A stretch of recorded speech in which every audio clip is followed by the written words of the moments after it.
Hello and good morning students. Once again nice to see you in today's English grammar lecture, which is quick revision lecture 2. This is the second lecture in the series of 3 lectures. In the last lecture QRL 1 we had an overview and a quick revision from the you know and less learned section for chapter number 1, 2, 3 and 4. In today's lecture I will be looking into the you know and less learned section for chapters 5, 6, 7 and 8. The next 4 chapters. Well, of which the first one that you see on page number 39 is degrees of comparison. Well, degrees of comparison, when you talk about, immediately 2 things should come to our mind, that is adjectives and adverbs, because degrees of comparison is such a area or such a concept in grammar which is directly connected to the levels of adjective or the levels of adverbs. Well, right now in this chapter we will be looking into the 3 forms of adjectives, the 3 levels of adjectives, which is called degrees of comparison. Well, you learned about this in the earlier class, and something else you have already learned in this class as a part of a quick revision. We are going to go through this and acknowledge once more. So without further ado, have a look in your text and let's read the you know section together. Adjectives have 3 degrees of comparison. So what am I saying? Adjectives. We learned about adjective in the 4th chapter, isn't it? Okay. So adjectives have 3 degrees of comparison. Namely, the positive degree, the comparative degree and the superlative degree. Well, what are these 3 degrees? When you talk about someone or the quality vested inside someone, as a general idea, we say we have used a positive degree to describe the quality vested within the person or the thing. As you see in the example sentence, Ram is a clever boy. So what am I using over here? The word clever is an adjective which is describing the boy Ram. Well, when I am describing the word boy Ram over here, I am just saying that he is clever. But I am not making a comparison with anyone. Therefore, when I want to just figure out, when I just want to describe someone's quality, I just make use of a positive degree. But if I want to compare Ram's cleverness with another boy's cleverness or somebody else's cleverness, what degree should I be using? I need to use a different word and not just clever. And for that I need to make a change in the word by saying that but Shyam is cleverer than Ram. So here I am again saying in the comparative degree, well, I am comparing only 2 things. Remember, comparative degree is used only for comparing 2 things or 2 people, not more than that. So, but Shyam is cleverer than Ram. Shyam, another boy, is being compared to Ram in matter of cleverness. So, we have the word cleverer over here. Have a careful observation. Clever was the positive degree, whereas cleverer is the comparative degree. How is it formed? That you learned in the earlier class, but just once again we are going to revise it. Clever, and you add the ER into it and it becomes cleverer. Well, the last thing that you see, superlative degree. In fact, Shyam is the cleverest boy in the class. Cleverest. So, have a careful look once again. In fact, we are saying Shyam is the cleverest. Well, first we said that Shyam was cleverer to Ram. And now what do we mean to say? We mean to say that Shyam is cleverest among all the other boys. So, I am comparing the cleverness of Shyam not just to Ram, but to all the other boys. There may be another 30-40 boys in the class. So I am saying that Shyam is the cleverer of all of these, but I can't say cleverer over here. I will be saying cleverest. Though I am making a comparison, it's a degree of comparison. But when I am comparing only 2 things, I will use cleverer, the comparative degree. And when I want to compare an individual, a person, a thing, to a mass of things or a mass of people, then I use the word superlative degree, that is cleverest. So, in fact, Shyam is the cleverest boy in the class. Well, this was about the you know section that you already learned earlier, and it was a QRL, a quick revision lecture. Well, let's move ahead and see the next thing given to us. Let's learn section. When one thing is said to surpass all other things of the same kind, other is not used after an adjective in the superlative degree. This is a very crucial and important point one needs to remember while making use of the degrees of comparison. Well, I read once again. When one thing is said to surpass, surpass means to overgo the other thing. Something is higher to the other one. surpass all other things of the same kind. Other is not used after an adjective in the superlative degree. Well, let's acknowledge the sentences given to us. Solomon was the wisest of all other kings. Well, this is an incorrect way of presenting an idea or speaking a sentence. Well, we just read about it. Solomon was the wisest, so I am using a superlative degree over here. Solomon is surpassing all other kings, isn't it? But utilization of the word other is incorrect over here. Then what's the right one? Let's see. Solomon was the wisest of all kings. I must not use the word other over here. This is the error over here. I hope the error is now clear to you. Next one. When the number of things compared is only 2. See, as I just said earlier, when the number of things compared is only 2, comparative degree is used over here. We have to use the comparative degree and not any other degree. We can neither use the positive nor the superlative. Clear? So when two things are compared, only two things are compared, we make use of the second degree of it, degree of comparison, the adjective, that is the comparative degree. When the number is more than 2, the superlative degree is used. But yes, if it is more than 2, 3 or even more than that, then we make use of the superlative degree. As you see, the example sentences, 2 sets have been given to you, the incorrect to the correct. This boy is the cleverest of the 2. So what am I saying? I am talking about only 2 people. I am saying only 2 people. Out of the 2, the one I am pointing out to, this boy. So this boy is the cleverest of the 2. So out of the 2 when I am comparing, I can't use superlative degree. But yes, it's written over there. So we acknowledge that, we understand that to be an incorrect sentence. How should we write that? This boy is the cleverer of the 2 and not cleverest of the 2. So utilizing the correct degree over here is very important. When only 2 things are compared, we make use of the comparative and not the superlative. This should now be very, very clear to your understanding. Further, you see, this boy is the cleverer of the 3. Once again, we have the incorrect sentence. I am comparing a person to 3 people over here. This boy is the cleverer of the 3. No, it's absolutely incorrect. This boy is the cleverest of the 3. So when I am comparing someone as 3 or more than 3, I will be using the superlative degree. When I am comparing only 2 people, I will be using the comparative degree. So this should now be very, very clear in your understanding. Well, moving further. Similarly, this is a very interesting book I have ever read. So have a careful observation. This is a very interesting book I have ever read. So you are trying to say, this is a very interesting book I have ever read.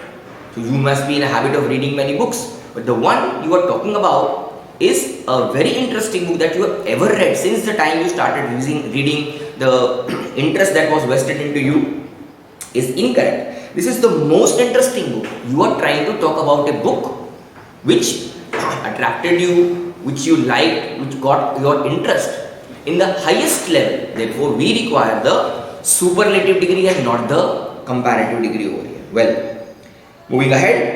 It is possible to change the degree of comparison of an adjective in a sentence without changing its meaning. Yes, this is possible. This is also something possible. Well, we are going to learn this in this class. You might have learned about this in the earlier class as well. So kind of recapitulation and a QRL for us. Have a careful look. The sentence given to us in the superlative degree. He was the cleverest boy in the class. So what am I saying? Talking about a boy who is the cleverest in the class. In the class there are many boys, but I am talking about a particular boy that he was the cleverest boy in the class. Well, when I want to write the comparative form but not changing the meaning, how am I going to do it? Have a careful look. He was cleverer. See, now I am using the comparative degree cleverer. I am not using cleverest, I am using cleverer. He was cleverer than, well, than is very important, any other boy in the class. Well, the meaning stands the same. I am saying he was the cleverer.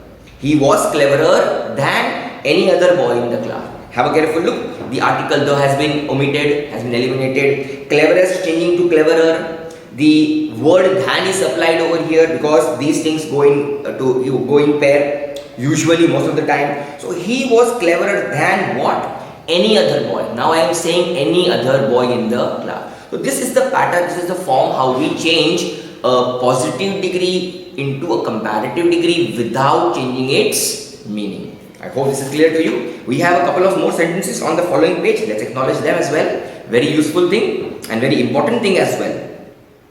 So, comparative degree, a sentence given to us, iron is more useful than copper. So, what have we said over here? We're talking about the element, the substance iron. Iron is more useful than copper.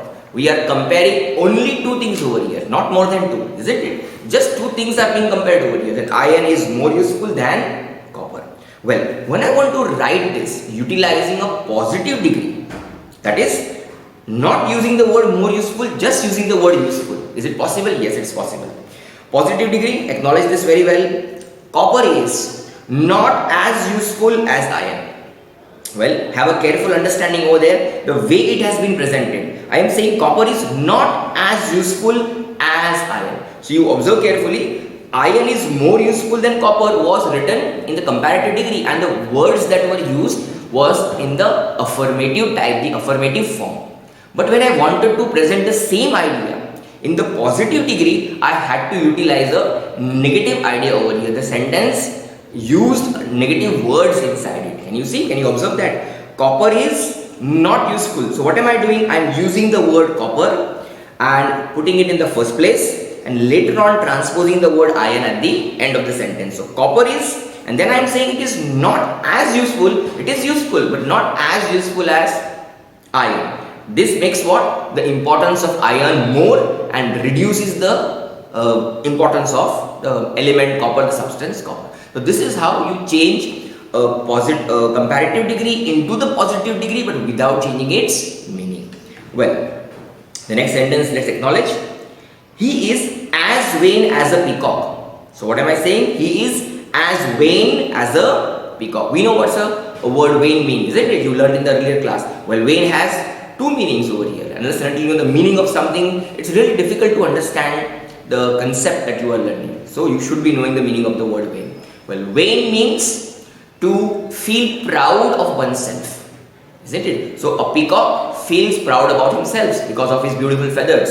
So vain means to feel proud of oneself, and there is a second meaning, that is to get destroyed or to be ruined, or I say all my efforts were in vain. They became useless. Well, here the meaning is not useless. Here the meaning is to feel proud about oneself, because peacock is someone, a bird which feels proud about its beautiful feathers, its color, isn't it? Well, so he is as vain as a peacock. Here the person, the pronoun he is being compared to the peacock. We are saying that he is as proud as. Have a look. As proud as. When I say as proud as vain as a peacock, I am utilizing a positive degree over here.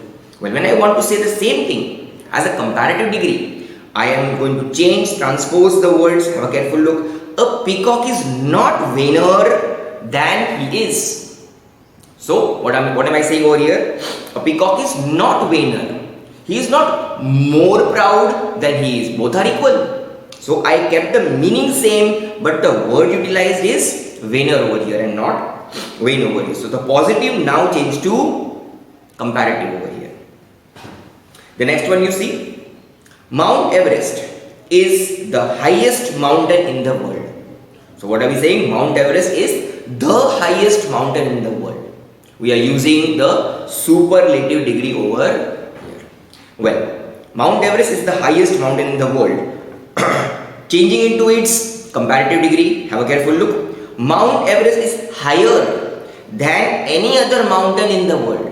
So what are we saying over here? We are saying Mount Everest is higher than any other mountain in the world. We are using the comparative degree over here. The highest now changed to higher. But did the meaning change? No, the meaning has not changed. The pattern, the structure has changed. Have a careful look. Higher than. So we are using the word higher as a comparative degree form of the adjective, utilizing the word than over here. But then we are adding over there any other. Then what? Then any other mountain in the world. Therefore, these words maintain the meaning of the sentence. That superlative degree sense is maintained over here when I use this. Mount Everest is the highest in the world. There is no other mountain which is higher than that. Well, we have the positive for that as well. So you can see in a row we have got all the three over here. The question given to us in the superlative now changed into comparative and positive, but without changing its meaning. and it's very important for us to acknowledge the pattern how it is written. Mount Everest is higher than any other mountain in the world, followed by the next sentence in positive, no other mountain. See, what am I saying? No other mountain.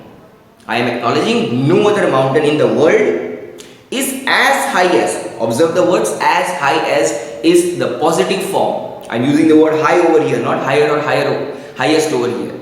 So, no other mountain in the world is as high as Mount Everest. Well, you don't write the article the. We learned about in the previous chapter articles that we don't use the article the before a single mountain, isn't it? We use only before mountain ranges.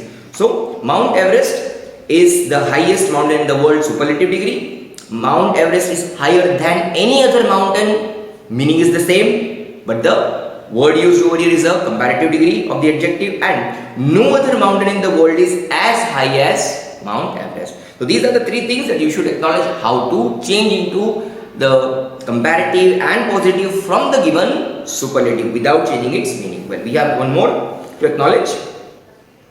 Chennai is one of the biggest. Now this is a sentence which one needs to understand very carefully and try to compare it with the previous sentence. Well, Mount Everest is the highest, okay, and here what is said, Chennai is one of the. It is not said that Chennai is the biggest.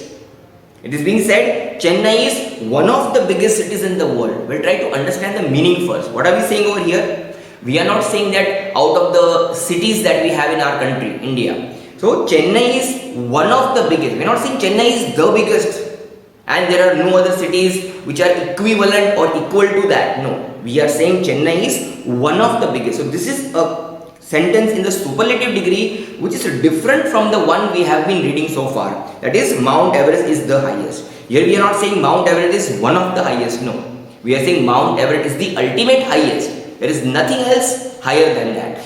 So here we are saying Chennai is one of the biggest cities in India. So when you write the comparative, we need to be very, very cautious and careful. Chennai is bigger than Chennai is bigger than most other Indian cities. Have a careful look how it has been changed into comparative, unlike the previous one. We used Mount Everest is higher than any other. We were saying any other. It means there is nothing higher than that. It's the ultimate high. Well, here we are not saying that. Here we are saying Chennai is bigger than most other cities. It does not mean that Chennai is the biggest one in the entire country. No, there are other countries which are equivalent or as big as Chennai. Well, so this was the comparative degree that we understood from the superlative degree with a different way of presentation. This was all about the degrees of comparison that we had to acknowledge. I hope it helped you a lot. You have the common errors degrees given to you, which will again assist you to understand this. Go through it, read it very well. Coming to the next chapter, that is adverbs, which we have learned in the earlier classes, one of the most important parts of speech, isn't it? Adverbs is an important part of speech, out of the 8 parts of speech. We have the section given to us, which just gives us a brief idea about what adverbs are. Well, adverbs describe verbs. A very simple definition. You learnt about this definition in the earlier class in different words. If someone asks, what is an adverb? You may be answering a word which tells us something more or adds to the meaning of the verb is called an adverb. Well, simple definition, adverbs describe verbs or adds to the meaning of the verb. You can see adverbs usually end in ly. So, how do you form these adverbs? By usually applying the ly into it. Example, full and you apply the y into it, fully. We have the word bright and apply the ly, brightly. If I say about the word ready and I make it readily. But remember, you learned about how to create the adverbs in the earlier classes. By applying only the y, the ly, the ily, and the rules are there for that. You must have learned about it. Well, I presume that you must be knowing about this. This was the section, which just gave us a brief idea about what adverbs are. Well, moving on to the Let's Learn section on page 46, we have to acknowledge, we have to revise and recapitulate about the 6 different types of adverbs. Now that is very important, isn't it? Where we have the different formula to cater, to understand, to look into the examples and see how it works all together. Well, there are various kinds of adverbs. Each one each with its own position in the sentence. Well, adverbs have their specific position in the sentence, isn't it? And that's very important. So we need to have the acknowledgement, we need to have the understanding how to use these different kinds of adverbs in the sentence. Otherwise, the meaning changes, we happen to land up in such a thing, or we happen to make such errors that we are unable to understand the sentence. So it's important for us to know the different kinds of adverbs and how they are positioned. So let's look into this. First one given to us is adverb of time. Adverb of time, as the word time itself tells us that it is related to some time measurement. So adverb of time is used to tell the time. So what is it utilized for? To tell the time. So when you ever use the word adverb to add to the meaning of that verb, that when that action was done. So when an action happens or someone does something. So when the action was done, when someone did something, who will acknowledge these things? The adverb of time. Well, what are these adverb of times? We have few examples to know. The words like today that we use in a sentence, last night, yesterday, now, tomorrow, last month, before, and there could be abundant words that you come across which indicate or tell us that these words are used in a sentence to describe an action word, and therefore they are called adverb of time. Well, we've been given the formula how to position the adverb of time in a sentence. That is what we are going to learn, or we are going to recapitulate. The first formula that you see how the adverb can be positioned is the sentence plus the adverb of time. It means the entire sentence is written and followed by the adverb of time. That is one way of utilizing the adverb of time in a sentence. Example 1 is given to us. I studied English. So that is the complete sentence. I studied English. But when did I study English? If I happen to ask this question to myself to get further information about the action of studying, because we know that what is the role of an adverb? To add to the meaning of the verb. So the verb over here is studied. I studied English. But when did I study English? Today. So now when I apply the word today, where is it getting applied over there? It is getting applied after the sentence. I studied English today. So the last word today was an insertion, was an addition to the sentence. The entire sentence was I studied English. But later on the word today was added into it. Hence, the first formula stands true. That is sentence plus adverb of time. So try to correlate this thing with the sentence and the formula. He met his friends. Full stop. If the sentence happens to end over there, it is a complete sentence. But yes, now when I want to know when did he meet his friends, then I have to add that word over there, last night. So where is that word last night added over there? It is at the end of the sentence. Therefore, the formula stands true, sentence plus adverb of time. Therefore, these two sentences.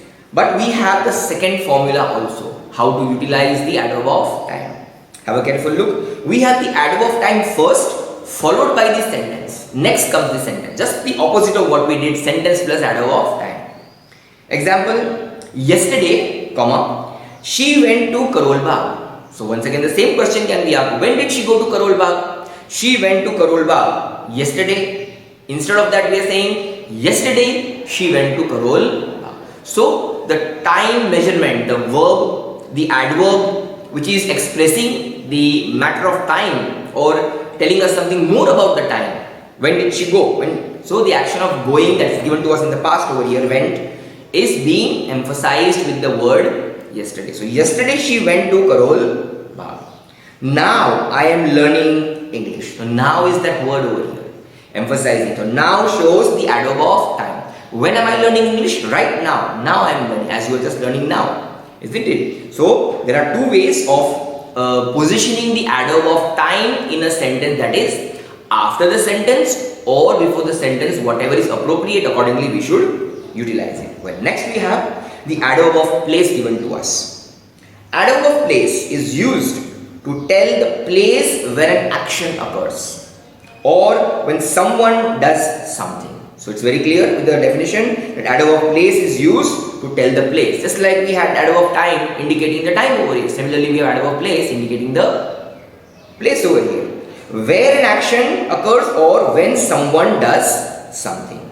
Words like here, there, inside, outside, or we can use preposition of place. So another usage is preposition of place, such as at school, at the market. So these are some words and preposition use of the preposition of place, where we utilize in the adverb of place in the sentence. Well, we have the formula for that. We have only one formula on the next page, page 47.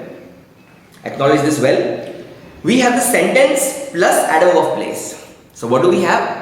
Sentence plus adverb of place. Unlike the previous formula for the time, we had two formulas: the sentence plus adverb of time, the adverb of time, and then sentence. Here we have only one way of applying it. Sentence plus adverb of time. Acknowledge the sentence is my dog sleeps.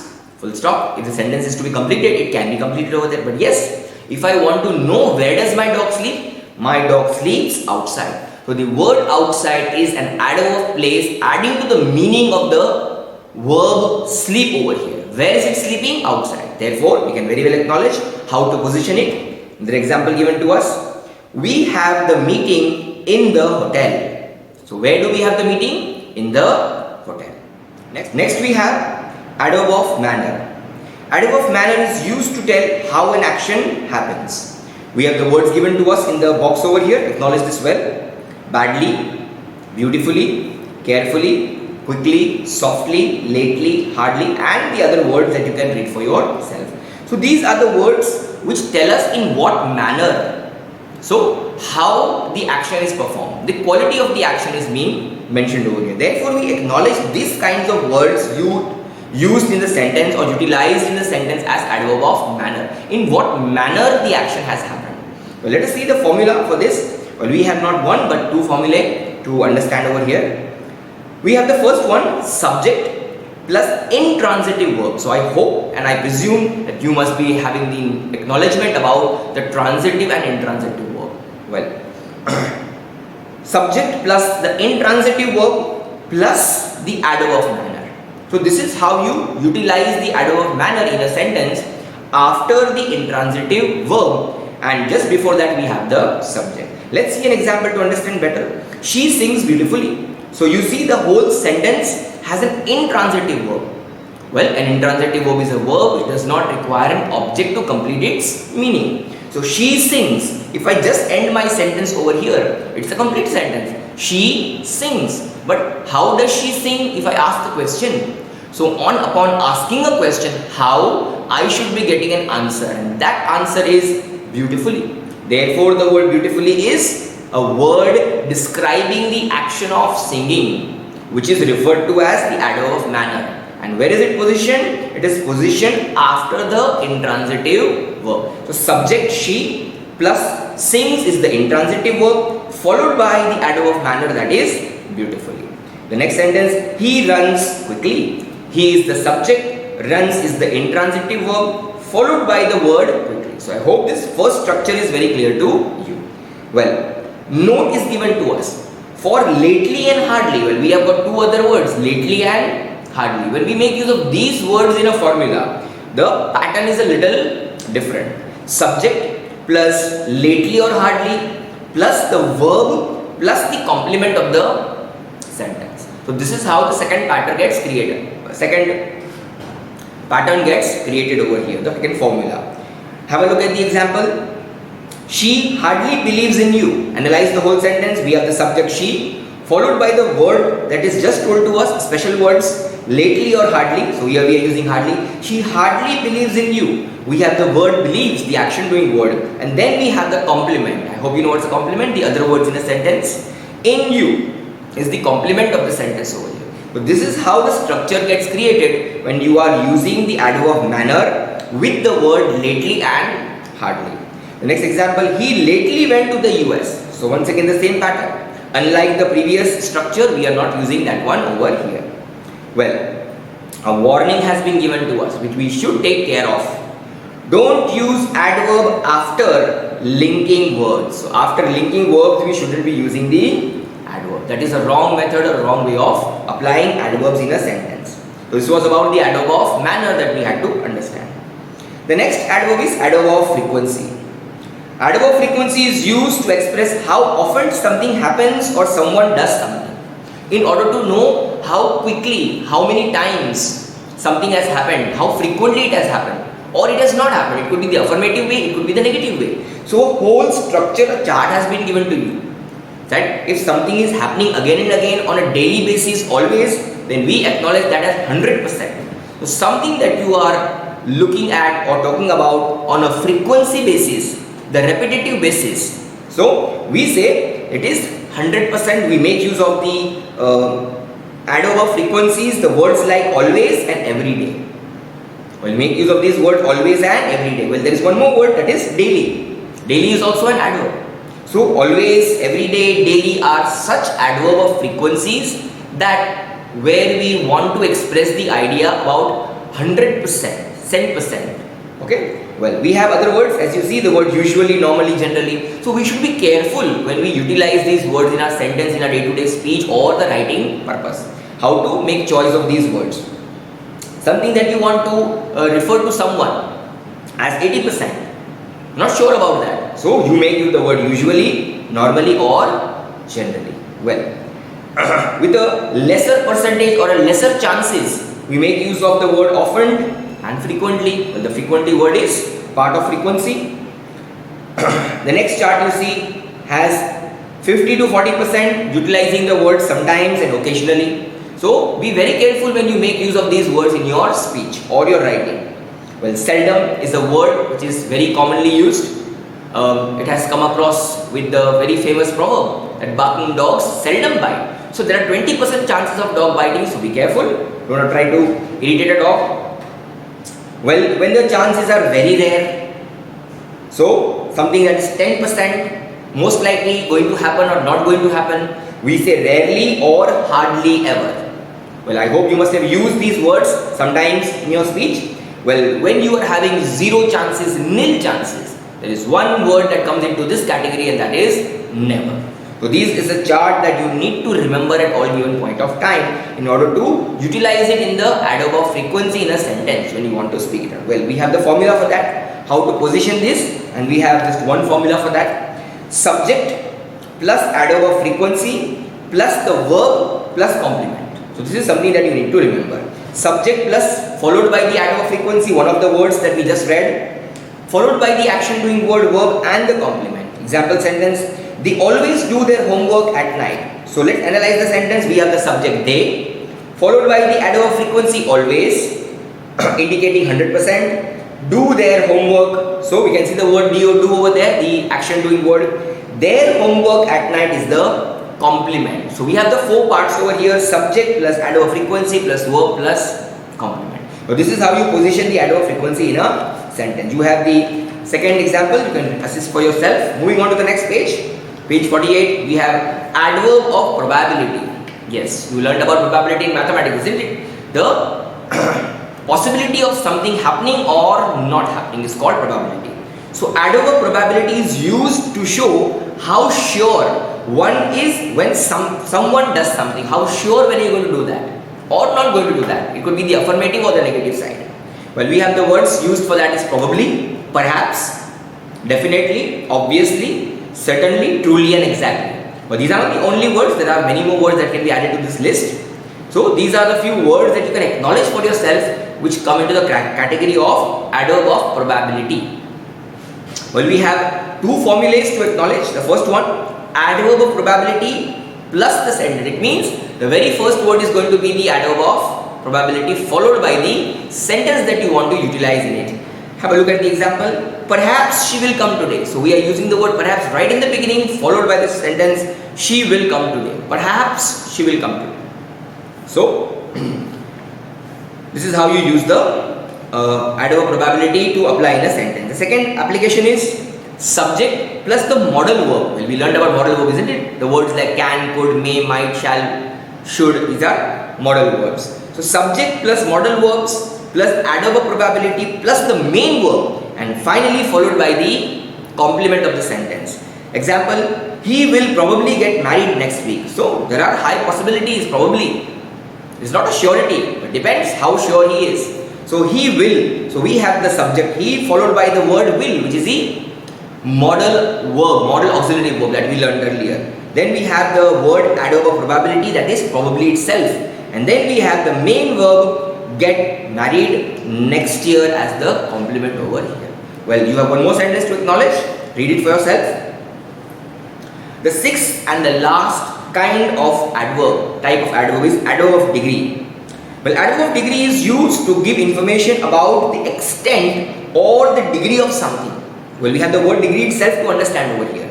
The adverb of degree is used to give information or to provide information about the extent, to what level, to what extent it is going to go, to what level it is going to be extended.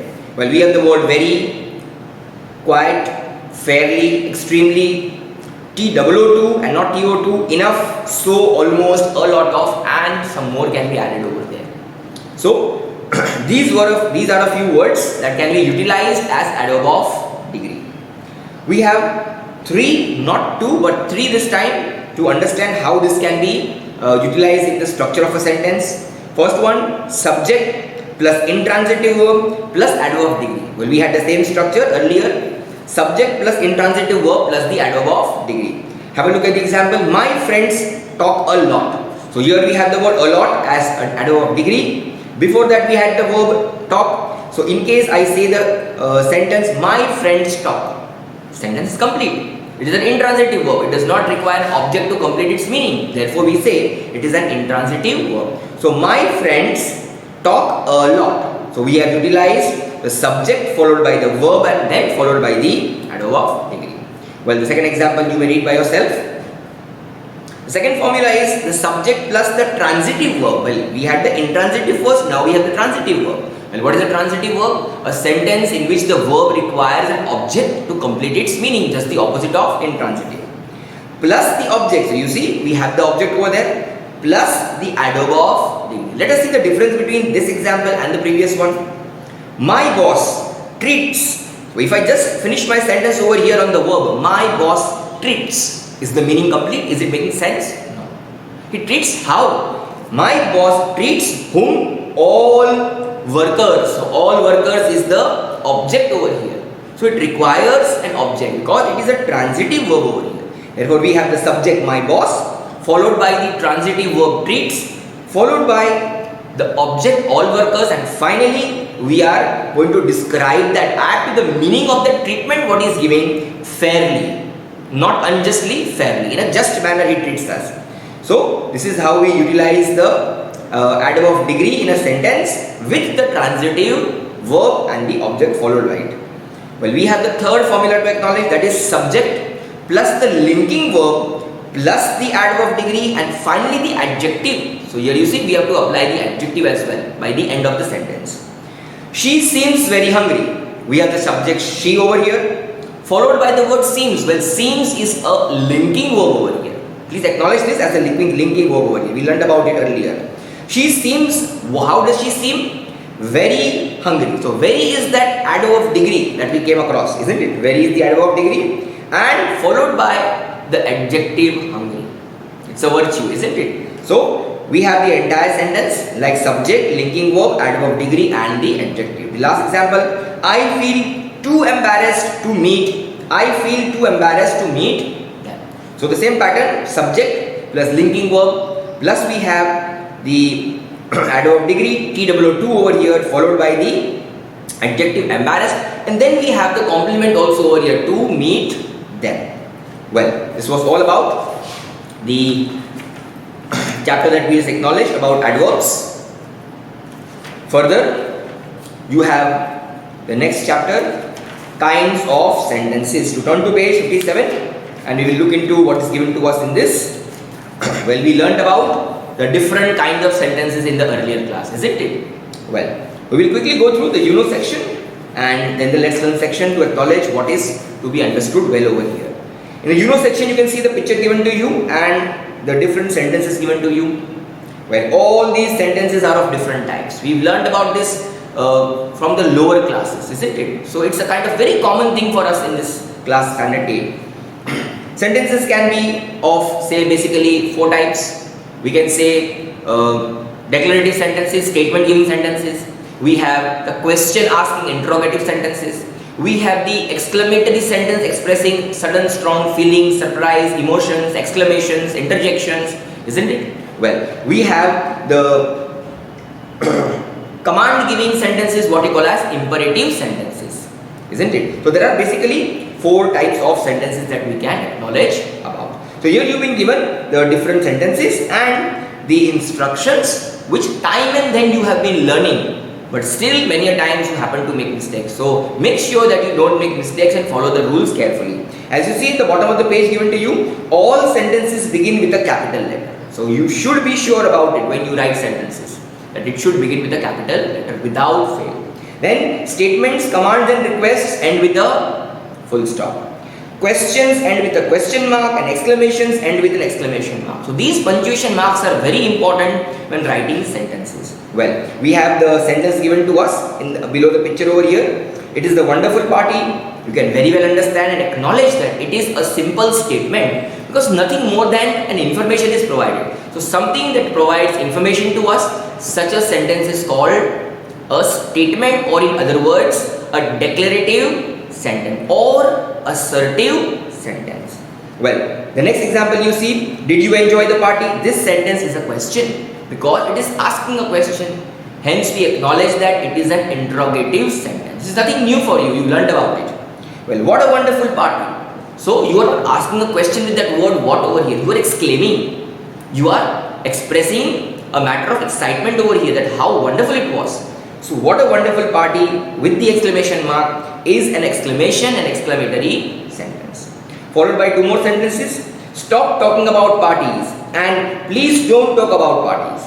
Well, this is a command and the following one is a request. Well, both of these, command and request together, can be clubbed under one name, that is imperative sentences. So when we give a command, a request, an advice, a suggestion, a blessing, all these fall into the category of one type, and that is imperative sentences. This was about the you know section, which gave us a brief understanding about the different kinds of sentences with the proper names and the necessary instructions that we need to be taking care of. Let's move on to the next page, page 58, where we have the Let's Learn section giving us some more information about these things. Well, requests can be written as sentences beginning with the word please. Well, we very well know about it, isn't it? That when you write a sentence with a request, an imperative sentence, we begin with the word please. So you have a few example sentences given to you. Please let me in, please let me ride your bicycle, and so on. There can be n number of sentences you can add to this. Well, requests often take the form of polite question. This is something new. Well, you learned in the regular lectures, a recapitulation. Requests often take the form of a polite question. Well, request turning into a question but polite question. How? When you apply the word please into it with the question asking word, as you see in all these examples, beginning with the model auxiliaries over here, the auxiliary verbs will, may, can, could, might and would. Will you please post this letter for me? So you are asking something, you are questioning, but in a very polite manner. So this turns to become a combination of the two. That is an imperative sentence, a request, and an interrogative sentence, that is interrogation, a question asking. So the fusion of these two can be called as a polite question. So I hope you understood what a polite question is. Well, quickly moving on to the next one is an exclamation can generally be turned into a statement. Yes, you learnt about this in the earlier class, that a statement can be turned into an exclamation and vice versa. An exclamation can be turned into a sentence. So let's acknowledge a few over here. How hot it is. So we are expressing a matter of surprise over here, isn't it? We are exclaiming over here that how hot it is. But when I want to just declare something, the pattern and the way of writing will change, and then the exclamation will be changed into the full stop over here. It is very hot. So acknowledge this. I am utilizing the word it from the question itself. It is, and then I am applying the word very over there, the adverb of degree. It is very hot. So what is happening? The word how is now being replaced with the word very over here, because we had to balance it, isn't it? So how hot it is. So that how is expressing the level, the degree of heat that we are experiencing. So how hot it is will change to it is very hot. Well, the meaning is the same, the way of writing has changed. When you have more sentences to acknowledge, go through it.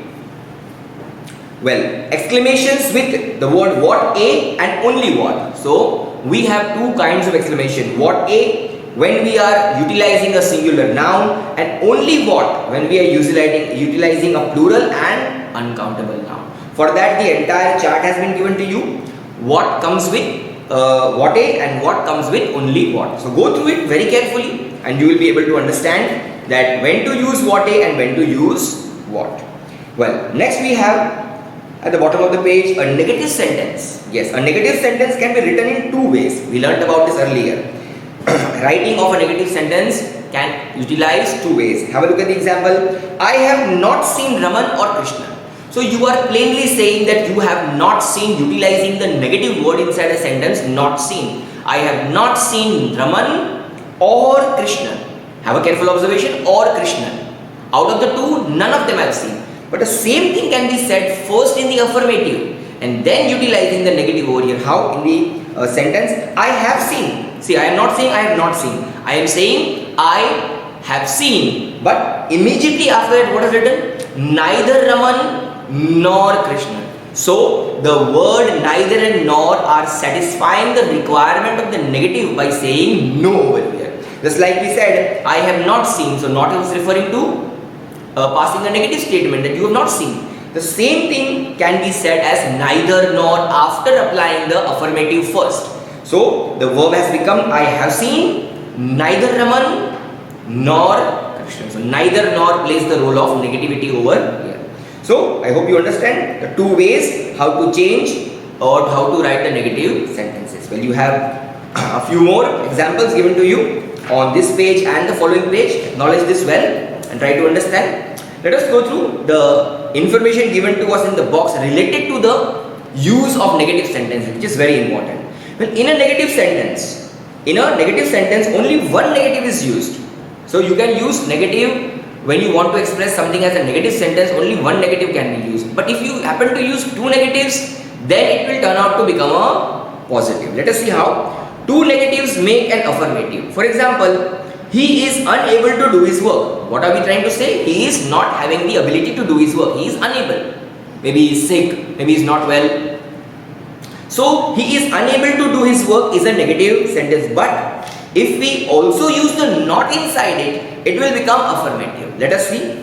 He is unable to do his work, meaning he is not able to do his work. But if I say he is not unable, now what has happened over here? I have used not and unable. Well, I am saying not unable, it means he is able to use it. He is able to do his work or do this work. So you see, we should be very careful while using the two negatives. If you happen to use two negatives incorrectly, then you are changing the meaning of the sentence. So this is how we can use the negative and affirmative in a sentence. Finally, we have the negative questions to understand over here given to us. Notice the structure of a negative question. The negative not comes just after the subject, but in spoken English where short forms such as isn't, wasn't, won't, don't, didn't, can't, wouldn't, hasn't and the contractions given to you are used, the subject comes not after, just after not. So the subject will appear just after the word not. Let us see the examples. I am saying it is not cold. So what happened over here? Is it not cold? I am asking a question over here. Is it an interrogative sentence? Is it not cold? So here you can see we have the word is followed by the subject it. So is the verb followed by the subject it. Is it not cold? But the same thing when I ask as a contraction, as a short form, isn't it cold? What happened over here? The subject, the contraction, the not word is used over here. Isn't it cold? So that is how you need to acknowledge this, isn't it? So we have it over here that the word not was used after the subject. But when I contracted it, the not word came before the subject. Have a careful look. Is it not cold? Where is the not word used? It is used after the subject it. But here it is used before the subject. Isn't it cold? Because it got contracted with the verb is over here. And the negative word not happened to come before the subject. So this is how you can understand about this. Well, finally, a negative question expects the answer yes. When I say, is it not cold? What am I trying to say? I am saying, is it not cold? I am using a negative question expecting the answer in return, yes, it is cold. I mean that I think it is cold and expect the same from the opponent who I am asking the question. But in answering such question, you must say what you think. So, what you think you must say in reality. It is not that we must say it is cold if you feel it is not cold. But the expected answer is yes. So, your answer may be yes or no. You may reply yes, it is cold, or no, it is not cold. But the expected answer when asked a negative question like this, is it not cold, is yes. So, this was about the chapter that we just acknowledged related to the kinds of sentences. Finally, we have the last chapter to acknowledge about asking and answering question. Well, we know very well that questions can be framed out of the given answers in two ways, either using the auxiliary verbs or the WH ones. So, questions can be framed with the help of the is, are, am, do, does, did, or the WH questions like who, when, which, where, why, etc. Well, so let's read from the you know section what is given to us about this and acknowledge ourselves more about it. Well, questions are called interrogative sentences. A very common thing we know about it, isn't it? Questions are called interrogative sentences. One of the kinds of sentence we just learned about.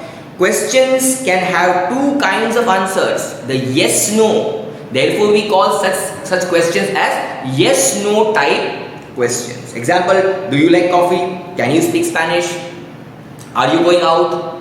Will you come by 7 p.m.? So when you ask such questions utilizing the auxiliary verbs like do, does, did, can, or the modal auxiliaries or the normal auxiliaries, we say it is the yes no type question, because the answer that is given is either yes or no in a short way or in a full way, the full form. Well, some questions have more information as answers, like what is your name, where were you born, where do you live, or how are you? Well, such questions cannot be answered in yes or no.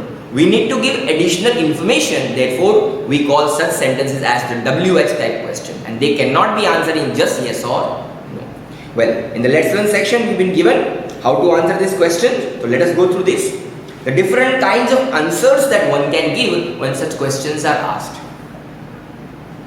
Adi and Aditi are having a conversation and they are asking questions and someone is answering over here. Let us see. Adi is asking a question to Aditi. Did your sister pass the examination? Well, Adi asks this question and the probable answers that Aditi can give have been mentioned over here. Let me go through it with you. Yes, my sister passed the examination. A full-fledged answer she is giving utilizing the word yes. Yes, my sister passed the examination. All the words that were in the question have been utilized to answer the question. Well, alternatively, if she has not passed, what is she going to say? No, my sister did not pass the examination. Acknowledge the words that have been used over here. The complete, full-fledged answer utilizing the verbs that were required. Did your sister pass the examination? Yes, my sister passed the examination. The word did was not required. It is an affirmative. No, my sister did not. So when I am trying to use a negative, I have to use the word did over here, did not. Well, the same answer can be given in a little contracted form, a little short form, a brief one. Yes, she passed the examination. The word my sister, the subject, has now been eliminated. We are not using it. Well, no, she did not. No, she did not pass the examination. The only word over here is she. So the word my sister, which was the noun over here, is now replaced with the pronoun over here. Acknowledge this very well. Well, she can answer this in a different way also, in an even more shorter way. Yes, she passed. No, she didn't pass. Some more words have been eliminated. Finally, the shortest one that one can answer is yes, she did. No, she didn't. Or I will even add one over here. Yes or no. So these are some of the ways where one could answer a question asked as a yes-no type question. Well, moving on to the next page, page 69. Long and complete answers are formal and are usually found in written English. But when you speak, we make use of such things, isn't it? Well, in spoken English, short answers like yes, she did are more natural and common to be utilized and answered. Well, can you lend me 10 rupees? Yes, I can. Instead of saying yes, I can lend you 10 rupees, there is no need to say so much of long sentences. Yes, I can, no, I cannot. Enough. That's enough for spoken English. So there are some more words, more sentences given to you. You can acknowledge this for yourself. How to utilize this over here? Well, I will just go through one important thing. Well, one of the questions that can be asked and answered in a short way. Which boys work the hardest? Well, Harry and Tony do. A short word, short one, instead of saying Harry and Tony are the boys who work the hardest, not utilizing the entire words over here. Short one, Harry and Tony do. Just utilize the word do is enough over here to answer. So these are a few questions that can be answered in a very short way as a matter of spoken English and not writing English. Well, finally we have the understanding of framing question, how questions can be framed out of the answer, because our chapter is about asking and answering questions. So let's see how can we frame questions when an information is given to us. Sometimes you are asked to frame questions to fit an answer, isn't it? To fit that particular answer we require to frame questions. The nature of the question depends on what information you think is more important. So upon the importance of the information given to us, we are going to create the question. Likewise, as you see the sentence given to us, I met Saima in the park last night. Here, if the information is given about who is that person, if Saima is given importance, then we will ask a question either with who or whom.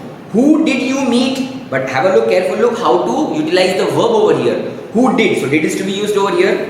Who did you meet in the park last night? We have the words I met Saima in the park last night. When importance is given to Saima, the person over here, then I am utilizing the word who. Who or whom? Well, who or whom both are correct. Who or whom did you meet in the park last night? And without fail the question mark needs to be applied over here because you are framing a question. Isn't it? Okay. So this is how we frame a question when importance is given to the word Saima. In case the same sentence, I met Saima in the park last night, has got one more piece of information. Altogether, 3 pieces of information have been given to us. Saima is that piece of information where we have where did you meet Saima last night. So here the importance is given to the word park, the place where you met. So that part of the sentence will be eliminated and a question will be framed giving importance to that thing, which will turn out to become a question. So where did you meet Saima last night? And return you get the answer, I met Saima in the park last night. So the park is that information that is giving importance. On the basis of that we are framing our question. Finally, the third information, one was about the person, second was about the place, and last one is about the time. When did you meet Saima in the park? So you see the other information is included in the question over here. When did you meet Saima in the park? Without fail a question mark. So the same sentence had 3 parts over here. 3 pieces of information that we had about the person, about the place and about the time. So depending on that we utilize the question who, whom, where and when. So this is how you frame questions. So I hope you understood about the 4 chapters that I had to quickly revise with you in this QRL too. Well, this is all for today's QRL. See you soon in the upcoming QRL and then take care. Have a nice day. Goodbye and see you soon.